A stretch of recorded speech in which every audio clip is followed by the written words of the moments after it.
Isa pang malaking pasabog nung sa zona na yon ay yung kakasuhan daw ang inyong pinsan. Hindi daw siya presidente ng inyong pamilya. Yan. Oo nga, Anong sa palagay po ninyo doon? Ewan ko, asa na yung pasabog? Tagal naman natin naghihintay, tapos na yung New Year, tapos na yung Pasko, di ba? Pasko dapat.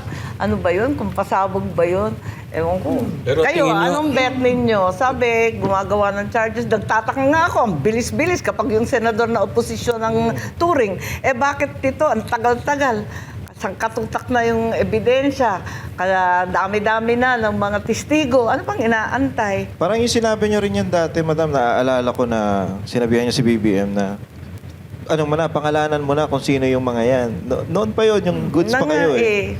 Asan na yung Hanggang ngayon, wala pa rin. pasabog? Pero sa tingin nyo, Sen, Liquitis, ni Posporo. matutuloy kaya yan? Makukulong kaya si dating speaker? Oo, parang hindi ako maniwala eh. Kasi yun nga, yung sabi na wala, kakasuhan daw. Ang binabanggit naman ng mga kaso, puro bailable. Tapos may bulong pa na may order daw sa DOJ na tagal-tagalan ng konti ang preliminary investigation hanggang 2028. Kaya yun. Nako po, ano ba yan? Pero, Senator, ang daming kinabahan na dating speaker kasi walang pinangalanan. Ayun na Ang nga. sabi lang ng presidente natin, dating speaker. Oo. Pero hindi niya in-specify kung sinong speaker. Ang daming dating speaker. Buhay pa man yung karamihan. Si Sunny Belmonte. Ayun. Nandiyan pa nandun. sila, Nandun sila. nandiyan pa sila Alan Lord Velasco, si Alvarez, si Cayetano na ngayon ay Pero wala rin. naman nagduda kung sino. So, Diba? talagang ang tinutumbok nito yung inyong pinsan. Parang ganun na nga. Tapos yung mga congressman, nagpalakpakan. Nagpumalakpak ba sila doon sa part na yun? Tayuan, di ba? Palakpakan. Ay, paano na yung salamat kay Speaker na nagsasalita? Ewan ko. Paano na Ewan yun? ko, mga resolution of the EC, di ba? Naku po, Ewan. Ganyan talaga, utos ng pangangailangan. Wala rin kaso sa awa ng Diyos. At ang nadali, itong mga senador na malayo naman sa kusina, kung tutuusin, kasi sila naman ang gumagawa sa Mahiwagang BICAM. Ito pa nakakapagtaka sa SONA. Ang SONA, dapat bibigay sa iyo, yung 5 libro yun naabangan namin 5. May yung budget, tapos yung expenditures, tapos yung budget message, tapos yung listahan ng mga yung mga plantilla. 5 yun 5 na books. At least yung malalaki, yung 2 malaki. Wala nga Sabi ko, ano ba nangyayari? Anong klaseng SONA yan? Yung pinakamahalaga, yung budget, wala doon. Nagtataka ngayon ako, bakit ganun ka-delayed? Sabi, baka sa kahulihan ng Agosto. 3rd week daw ng Agosto, maibibigay kasi hindi pa daw na-approve ng Malacanang. Ba't tayo nag-SONA? Para kayong SONA.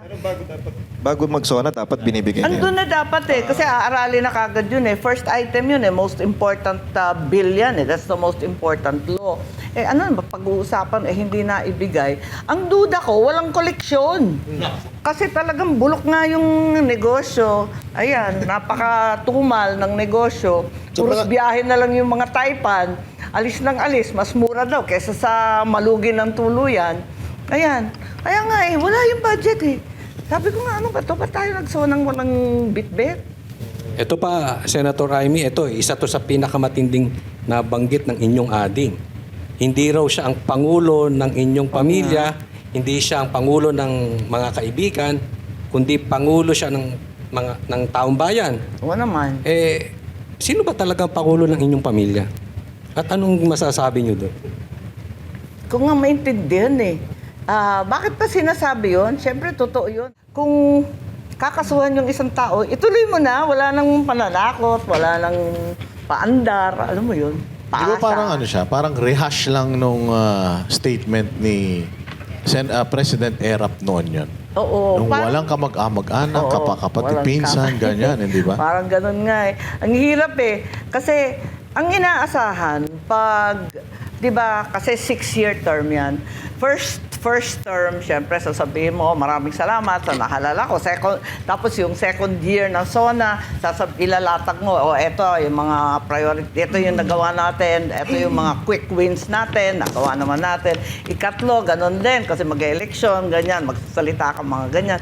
Tapos yung fourth, pag yung fifth SONA mo na, kinakailangan, i-report mo na lahat ng accomplishment na nakaraan. Kasi nakalimang taong nga dapat mahaba na yung listahan na. Tapos sasabihin mo na, eto yung legacy ko, kasi next year, di ba? Next year, last na So dapat, eto na yung mga habilin, di ba? Saka legacy. Hindi ganun kasi nga yung accomplishment, di ko nga maintindihan.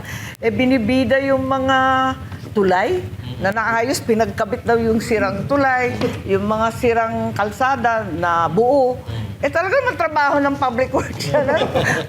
Anong nakakasindak doon? Ano dapat i-report doon? Maintenance and repair lang yun. Hindi, meron daw po kasi pang yung last SONA, doon na yung mga nakasuhan na si Romualdez. Ganon? Hindi pa nakukulong.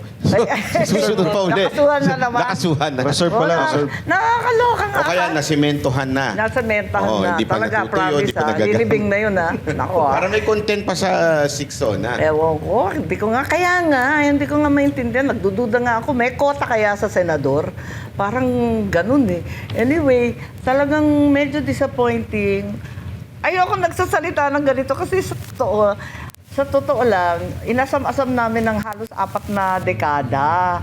Ang hirap talaga ng pinagdaanan namin mula noong 1986 at marami na rin kaming natutunan na kasanayan.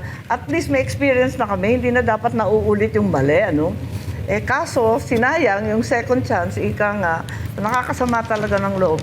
Mabigat talaga yung paghihinayang. Pero you think, ma'am, kung kayo po ay...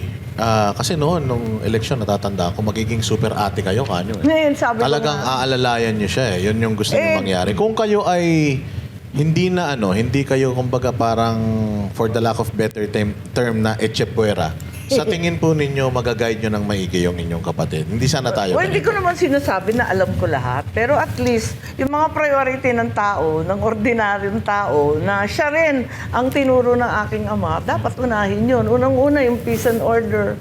Wala namang binanggit tungkol sa peace and order kahit isa. Alam naman natin na ang kalsada ngayon, talagang maraming krimen, maraming droga.